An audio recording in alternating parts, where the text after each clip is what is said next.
Hi there. How's it going? Yeah, Gunnar here, and I hope you're doing all right. It's a sort of in between now, midday and late evening, so I'm doing this on my ordinary Facebook profile. And well, I have a few updates to do. First of all, I've been working pretty much all day today with the a new program. It's for Seven Wonders Birding, and it's not up yet, but it will be probably in a day or two. I'm just looking to get the information from my local contacts in Australia. I was in Australia last year, and so here's my idea how to do Australia. I've split up Australia in several different parts, and the first part as arriving, when you're arriving to Australia, you will uh, do that. You will arrive in Cairns. Now you can do this in sections, of course. Yeah. So first we have 2 days in Cairns, just sort of relaxing, and maybe go to the beach, do some snorkeling, etc. And that will be most likely very loose, not with a lot of sort of organized and itemized programs, but rather see how things goes. And then after that, we'll do a 5 day tour. And this 5 day tour includes the Cairns area, the Tablelands, the Brisbane area, around, well, further sort of inland into the mountains of southern Queensland. And there's an area called O'Reilly's that is it's like a mecca for birds. And then we have 2 days in that area, and then we have 1 day in Sydney, and that's your 5 day trip for Australia. The purpose of this trip is to sort of get as many of the special Australian birds as possible and cover all the unique bird families. And those may be also some bird families that are shared with New Guinea, like owlet nightjars, and cassowaries, etc. And also some of the endemic bird families for Australia, like the lyrebird, um, the what else was there? Oh yeah, there was the scrub birds, the white-winged chough, or apostle bird. It's the same family. Pardalotes, we will get there. We will get them later also in Tasmania, and yeah. So those are pretty much covering the true Australian endemic bird families. But then there's lots of others, of course. You have all the Australian parrots, the kakatuas and the rosellas, etc., that are just beautifully colored birds. You have fairy wrens, you name it. There's like loads, and all the honey eaters, of course, which is like the tanagers of Australia, I would say. They're absolutely amazing birds. So we will do a 5 day trip trying to get as many of those as possible. Now, this is a little bit different from most of our Seven Wonders birding tours in the sense that it is a hardcore birding for 5 days, but it also gets you like a sample of the best that Australia can give you in a very, very limited time. And so following the east coast of Australia, once again, Cairns, Brisbane, and Sydney. And after Sydney, after the five days are up, we fly for the people that wants to do sort of our main Australia tour, which focuses on the Australian iconic mammals, like koala, kangaroo, Tasmanian devil, platypus, echidna. We'll try to get all those five in 5 days when we combine 4 days of Tasmania and 1 day of Melbourne. And once we get back to Melbourne, we also get the bristlebird. We can get bristlebird on the coast close to Melbourne. So that's the second 5 day tour. You can put those back to back. You can have the 2 days relaxing in Cairns before you actually start a tour if you want.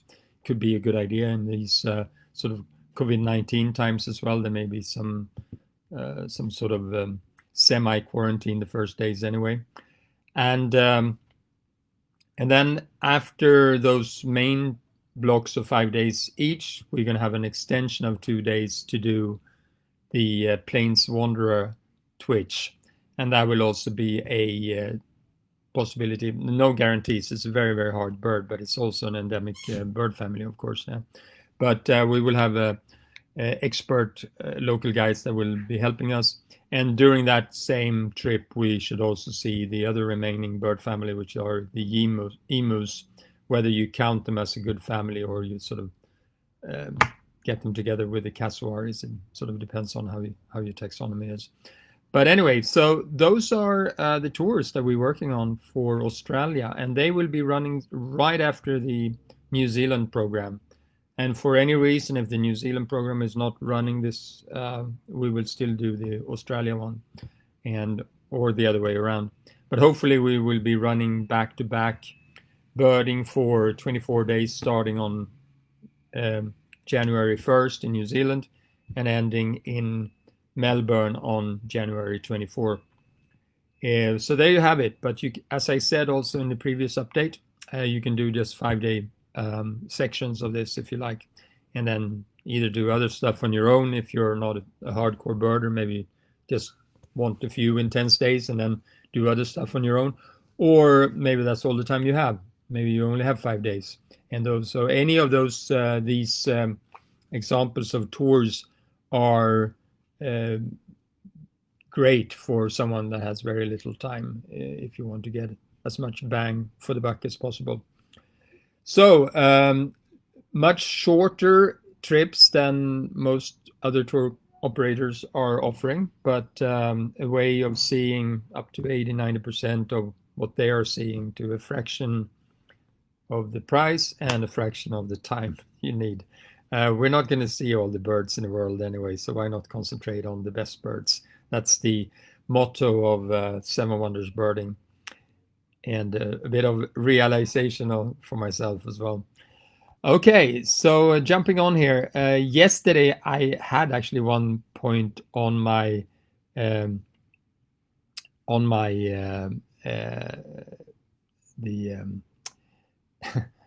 where are my notes anyway? I'm trying to find my notes here. Yeah, on the podcast yesterday, I was going to mention also that there is a new product coming out for Peru, and it's called Merlin. It's the Cornell lab that has put together a new pack, and Merlin is this app that you can download to your phones and your iPads and tablets, etc. I have mine on my tablet, my iPad, because I got more storage space there. And so there's a pack for all of Peru, which is fantastic. It not only gives you this sort of the likely bird wherever you are geographically, so you can sort of rank the birds in what has been seen there, and you can do that at like any spot on the on the birding circuit of Peru. It will make almost us guides, a bit superfluous. You don't need us anymore. You can just use Merlin, yeah, and you can do it all on your own, because it also has the sounds, right? So you have sounds, you have pictures of the birds, you have descriptions of the birds, and you will get the birds that are at your location. So it's a fantastic app.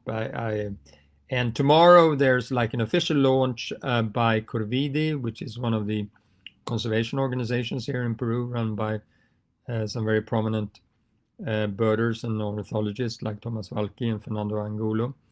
And but they're grasping not only ornithology but also mammals, amphibians, etc., etc. And they're doing research and they're doing conservation work, and they also were the ones that were translating the Birds of Peru book into Spanish. So lots of achievements that they've been doing in the last couple of years. So they're having a webinar tomorrow. I think it starts at 1, and it'll be in Spanish. But if you speak Spanish, you can pop in and check that out. that's about that. What else? I'm a bit messed up here because the notes were I can't see the notes that I posted to you guys. Oh yeah, well here it is. Actually, I did find that. So the COVID numbers, they are pretty stable. So we're running now. I think it's the 11th day in a row, and the numbers are not going over 4,000 any day except one day where it was like 4,060, I think. But that seems like the curve has been flattened out to some extent. I mean, okay, 4,000 new cases per day is still a fair number. Maybe you can compare that with the US that has 40,000 new cases per day. But then again, in the US, there is also 10 times as big of a population. So it's a similar quota, but it's still, if you look back in the history of how things were, it's more than 5 weeks since we actually had these, we were down at this sort of level. And 5 weeks ago, it was more of an exponential curve. And now it's been pretty flat for 11 days. That's not too bad. All right. What else? Oh, yeah. There have been, yeah, this is horrible in in times of quarantine and lockdown here, and we're not able to travel. There have been 2 new birds for Peru in Puerto Maldonado, and today there was news of a purple-tufted, is that the name? Blue-tufted, purple-tufted starthroat, first record for Peru, and then about a month ago there was a guira cuckoo as well. So 2 new birds for Peru. So watch out, Colombia. We're catching up. The official lists, though, I think even Brazil has passed Peru. But we have a lot of birds in the pipeline. There's both hypothetical records that needs to be written up and sort of officially published, and that's again there's Corvidi that well, sort of like a subcommittee of Corvidi that are the record committee for Peru, and what they basically do is that they go through reports that birders have done, if there's photos and stuff. They have not still dealt with some records that I've had in the past, and I know that Jean-Paul Perret is writing up for CRAP is actually the name, Committee of Raras Aves of Peru, and it spells crap with the acronym. But anyway, so there will be a report of the Chapman's albatross that we saw more than 10 years ago on our pelagics that we've been doing in Peru. Hence, there have been more records, of course, but still, there's a few more that needs to be written up. And then, of course, there are splits coming up as well. There's a paper in press coming out soon with Rufus Sandpitta. It should give like 5 species to Peru. So that we're looking forward to that as well. And I'm sure there's a lot of other stuff in the pipeline as well. Anyway, that's all I had for today. It's also my wife's birthday today, so I'm going to tend to that and sing happy birthday for her. And I'll see you here next time. I will probably not do an update on Colibri Expeditions tonight, so there you go. You just have to deal with this post for the time being. I will be back tomorrow. Tomorrow is Saturday, and very soon I shall be able to go birding a little bit further away from my home. I'm looking very much forward to that. Take care, guys. Have a good night. Bye.